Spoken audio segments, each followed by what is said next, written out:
O sofrimento. Mensagem de 15 de janeiro de 99. Quem de vocês, meus filhos amados, não quiser passar pelo sofrimento, jamais irá passar para outra vida. Nenhum dos meus apóstolos viveu sem sofrer, assim como eu também, que sofri muito mais. Filhos, a minha coroa de espinhos, talvez nenhum de vocês jamais calculou a dor que passei na hora em que a puseram na minha cabeça. Se tu choras nas muitas vezes que pões um espinho na mão ou nos pés, quando é profundo, imagine eu, que os recebi na cabeça toda. Eles não só entravam, como também rasgavam a minha carne quando batiam-me com varapau. Agora olho para cada um de vocês e vejo um pouco de tristeza pelas perseguições que vem enfrentando dentro da minha igreja. Este é o maior segredo para se entrar na outra vida. Quem de vocês quer deixar de viver eternamente por causa das calúnias? Isto quase não é nada. O pior está por vir. Em momento algum irei abandonar vocês que vêm me servindo honestamente. Estes que hoje maltratam vocês, logo começarão a se arrepender pelo que fizeram, mas aí será tarde. A justiça pura e santa começa pelo sofrimento. Eu sou o juiz, mas nem por isso escapei do sofrimento, embora eu soubesse de tudo, mas fiz tudo como estava escrito sobre mim e deixei que viesse por amor a vocês. Quem é que hoje em dia quer sofrer pelo seu irmão? Isto é raro no mundo como o de hoje, no qual tudo que não presta aumenta dia a dia.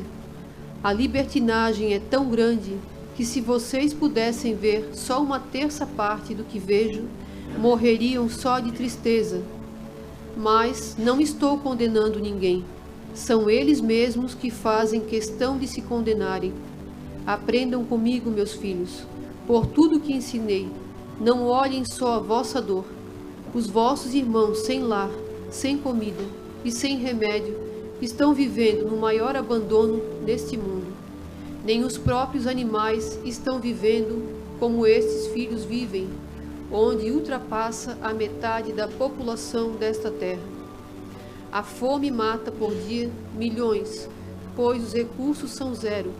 O desemprego é triste e desesperador. As doenças invadem a pobreza e as dores aumentam a cada segundo que se passa. Agora te pergunto, aguentarias ver tudo isto se fossem teus próprios filhos? Morrerias, mas eu vejo tudo e por enquanto nada posso fazer. Como já está escrito, tudo tem que acontecer, mas cabe a cada um de vocês que me segue. O que quer dizer tudo isto? A resposta vocês sabem, filhos amados, Jesus. Essa mensagem de 1999, Jesus fala sobre o sofrimento. Aqui, ele relata que não existe situação de uma pessoa entrar no céu sem ter passado pelo sofrimento. Todos os santos passaram pelo sofrimento. Ele veio à terra, se fez homem e teve que passar pelo sofrimento para mostrar para a humanidade que, para purificar esse corpo, nós precisamos passar pelo sofrimento. A proposta de Deus é: o ser humano nasce, mas é chamado à santidade. Todo ser humano que nasce é chamado à santidade. Não vai aquele que não lutou, que não buscou, alcançar a graça de ir para o céu. Muitas pessoas podem dizer assim: mas eu não tive essa instrução, meus pais não me ensinaram. Mas a pessoa, quando é criança, quando é um bebezinho lá, pode até escapar dessa situação, Mas um adulto, ele busca o que quer para a sua vida. Ele não fica aí vagando nesse mundo sem buscar o que é preciso para a sua vida. E por que não buscar a verdade? Por que não buscar a palavra de Deus? Como a Aline falou, nós ficamos há, bem dizer, 2 dias lá na Madre Paulina. As pessoas sabem. O que está faltando no ser humano é caráter, Porque as pessoas sabem da verdade. Eles sabem que ali é uma igreja. Sabe que dentro de uma igreja tem que ter respeito. É falta de caráter. O que está faltando no ser humano é isso aí. Mau caratismo, Então as pessoas não têm mais caráter, que deveria ser uma das virtudes primeiras do ser humano. Quem tem caráter tem tudo, né? Honrar, tem que honrar a roupa que veste, né? Um homem tem que honrar ser homem, a mulher tem que honrar ser mulher. Então está faltando isso hoje no ser humano. Hoje, ouvindo um sermão de um padre, ele falava sobre o que o ser humano busca e não busca para si, né? Lá ele fala também, eu me lembrei bastante daquela passagem da figueira, né? Que Deus foi colher, né? Foi colher e não achou, então corta ela, decepa. Se formos comparar nós a essa figueira, Deus está nos dando chance de frutificar, né? Ele veio colher e encontrou nada em mim, mais um ano e está me dando de vida, esperando que eu frutifique. Vai passar mais um ano, eu não vou frutificar, se eu não morrer, né? Ele está me dando mais uma chance. No meu caso, são 54 anos de oportunidade que Ele está me dando para frutificar. Depois eu vou ter que prestar conta daquilo que eu fiz. Então, uma coisa, eu falei aqui no começo, que a gente não pode julgar, né? O pai e a mãe depois de adulto, mas também a gente tem que ser grato. Uma coisa que eu sou grato pela minha vida inteira, acredito que meus irmãos também são, vocês que nos acompanham através dessa obra, né? A esse amado profeta, meu pai. Então eu tenho que ser grato a ele a minha vida inteira, porque ele me ensinou a ser um homem honrado, ser um homem de caráter, né? Então tudo que eu faço, lá na frente vai surgir, vai mostrar o que eu fiz ou deixei de fazer, né? Se eu fui omisso, se eu fui verdadeiro, se eu mostrei o caminho que eu aprendi, né? Se eu simplesmente me amiguei aí com o mundo e deixei levar, né? Me deixei levar pelas ofertas do mundo aí, para facilitar a minha vida. Se eu não chamei os meus filhos aqui de atenção, os meus amigos, perdi as minhas amizades por ter sido justo, por ter falado a verdade, tudo isso eu vou ter que prestar conta um dia. Então, dar realmente o que o ser humano precisa, o que o meu filho, o que a minha esposa, né? O que os meus amigos precisam, o essencial para eles, e não coisas aqui do mundo. Hoje em dia os pais preferem dar aí para ser amigo, né, dos filhos ou de qualquer pessoa, dar aquilo que lhe convém, né? Hoje eletrônicos aí, são bens periféricos, né? A pessoa vai dar o quê? Eu dou um celular, eu dou um joguinho, mas que ele me deixe em paz. E goste de mim porque eu fiz a vontade dele, né? Mas a vontade de Deus eu fiz? Eu agradei a Deus, eu tenho que agradar a Deus primeiro. E se eu agrado Deus, se eu sou sincero, quem realmente for sincero e amar a Deus, vai gostar de mim também.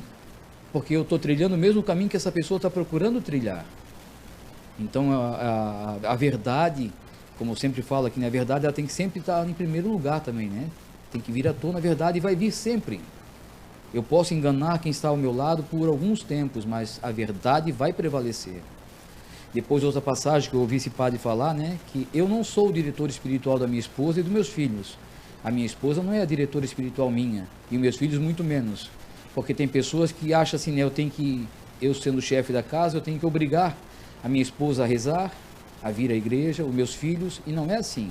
Eu tenho que fazer eles entender que o caminho é esse. Com o quê? Com as minhas atitudes. Eu tenho que fazer isso.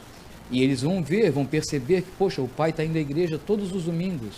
O pai dobra o joelho e reza todos os dias em casa. Deve ser algo bom. A minha esposa também vai começar a perceber isso em mim. E a esposa, se fizer, o marido vai perceber isso nela. E os filhos vão perceber nos pais, e os pais vão perceber nos filhos. E, enfim, vai se tornar aquilo que Deus nos propõe, né? Dobrar os joelhos e adorar a Ele. Pedir proteção a Ele. A fé que nós devemos ter é essa. Isso que o meu amado Pai deixou para nós. Esse caráter de ser humano.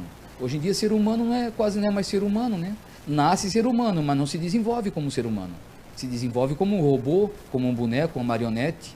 Fazem dele o que bem entende e ele aceita. O exemplo é o que nós estamos vivendo hoje, essa picadinha aí. Sabendo que ela está levando à morte, que não tem aprovação de quem a própria fabricou, mesmo assim estão levando, né? Como se leva o animal para o corte, para o abatedor, né? Então, cadê essa fé? Lá a gente foi passear agora lá na Madre Paulina por 2 dias. Eu já saí de casa não muito bom, né? Mas eu não queria deixar transparecer para a família que eu não estava muito bem fisicamente, né? E lá também tentei esconder o máximo deles, mas quando voltamos eu não dava mais conta de mim, né? Eu estava muito atacado. Não sei se é ou se era, né? No princípio dessa bendita doença aí, mas a dor no peito era demais, a falta de ar já estava aumentando cada dia mais, né? E eu achei que hoje não viria fazer o programa. Mas a minha fé é forte, graças a Deus. E eu tenho uma esposa que ela usa essa rede social para buscar também só coisas boas, né? Ela está lá o dia inteiro procurando medicina na internet, né? E ela já me vendo um pouquinho de lado, começou remédio daqui, remédio dali, chá daqui, chá dali, e eu tomei essa ivermectina que ela passou para mim, duas dosezinhas, né? O Cedilax, e hoje eu estou aqui, sem dor nenhuma, respirando normal. E ontem eu estava dessa forma. Ontem, essa noite, eu encharquei o travesseiro meu da febre, suando de tanta dor que eu estava e febre que eu estava. Então, é essa fé que nós devemos ter viva dentro de nós. Na mensagem que Jesus está falando, ó, não ligue que eu vou estar sempre do lado de vocês. Nós precisamos acreditar nisso, gente. Isso está faltando no ser humano. Essa fé viva, essa crença que nós temos que ter em Deus. Ele deixa a gente sofrer, né? Mas é um sofrimento passageiro. Vejam só, foi 2 dias. Não é nada, né? Comparado a tantas pessoas que sofrem. Então, muitas vezes, como eu citei eu cifrei alguns tópicos aqui, né? O pai agrada o filho para ter paz. E isso também é um erro gravíssimo. Tem que mostrar a verdade para os filhos, né? Mostrar com as atitudes. Devemos fazer gostar de Deus. E depois as pessoas, então, vão também gostar da gente, né? Não fazer gostar de mim. Eu buscar tudo, fazer agradar todos que estão ao meu lado, para que goste de mim. Não, eu tenho que ensinar as pessoas a gostar de Deus. E se eu conseguir fazer elas gostar de Deus, por consequência elas vão gostar de mim também. E sentir-se humano verdadeiramente, é o que está faltando também em muitas pessoas, né? A gente vê, isso aqui são tudo tópicos que eu ouvi desse padre, tá? Tá lá no YouTube. As pessoas hoje nascem, né? E às vezes os pais são culpados, sim, porque já querem fazer uns bonequinhos, né? Umas marionetes, acompanhar a evolução do mundo aí, o que está de momento, o que está de alta naquele momento, querem fazer o filho igual. Depois é difícil tirar, né? Formou-se a personalidade daquela criança, é difícil tirar novamente. Por isso que é importante, como o nosso pai sempre fazia, nascia um filho, ele já ia agradecer a Deus, né? Ou Nossa Senhora Aparecida, ou lá no Padre Rosa, e depois o Santo Terço em casa. Ele não obrigava a gente, mas de criança ele levava. Depois não precisava mais obrigar, né? A gente já sabia que era para rezar, a gente estava lá junto com ele rezando. Muitas vezes falhamos, claro que falhamos. Somos seres humanos, até hoje a gente falha, né? Mas persistir nesse lado da oração, dentro da sua casa. Ensine o seu filho a rezar. Não force ele. Nada forçado é bom, mas ser persistente desse lado é importante. Né? Mostrar para o seu filho que o caminho é esse. Mostrar para a sua esposa, mostrar para o seu esposo, para os seus amigos que estão ao seu redor. Às vezes a gente está com visita em casa, aquele horário da oração a gente deixa passar, né? Ah, porque eu estou com visita. É um erro. Deveríamos convidar a visita para rezar junto com a gente. É aquele horário. E eles vão aprender. Se eles não gostarem, não volta mais a visita. Mas se gostarem, vão saber e vão levar à frente, né? Ah, eu estava na casa do Zeca lá, e era 8 horas, 9 horas, 10 horas, a hora que eu for rezar, eles me chamaram para oração. Eu não sou muito de oração, mas achei interessante, né? Como agradecer na mesa, a comida que a gente está recebendo, na hora que vai deitar, na hora que levanta, tudo isso é importante. Meus filhos lá em casa aprenderam a rezar dessa forma, na oração da mesa, agradecer na hora que vão deitar, na hora que levantam. O Santo Terço não é sempre que estão juntos, mas de vez em quando estão rezando lá, né? Mas isso tudo é com o exemplo que a gente mostra, e não forçando, não se sentindo o melhor que o outro, e eu vou mostrar e tem que ser feito. Faça você e o exemplo, então vai cravando no coração das pessoas, né? Aqui tem outro, que é desse padre, o título lá no YouTube, se vocês quiserem procurar, está assim: não fazemos o bem aos outros seres humanos apenas dando-lhes bens periféricos, e sim os essenciais, né? Nós precisamos dar os bens essenciais para as pessoas. E aí essas pessoas vão depois, mais lá na frente, vão agradecer, né? Como a gente faz hoje. Agradece a esse nosso amado profeta por tudo que tem feito por nós. Eu estou quase bom, não falei que estou bom, né? Eu estou quase bom. É assim, gente, né? A verdade é essa. Nós temos um caminho a trilhar ainda longo até a vinda de nosso Senhor Jesus Cristo, mas como eu falei lá no começo da parábola da figueira, será que eu já tenho bons frutos para dar para Jesus? Ou eu preciso melhorar? Eu preciso frutificar mais, né? Era importante a gente pensar nessa frase, né? Será que eu estou pronto para, quando Jesus voltar, entregar nas mãos dele os frutos que eu consegui? Precisamos pensar nisso, né?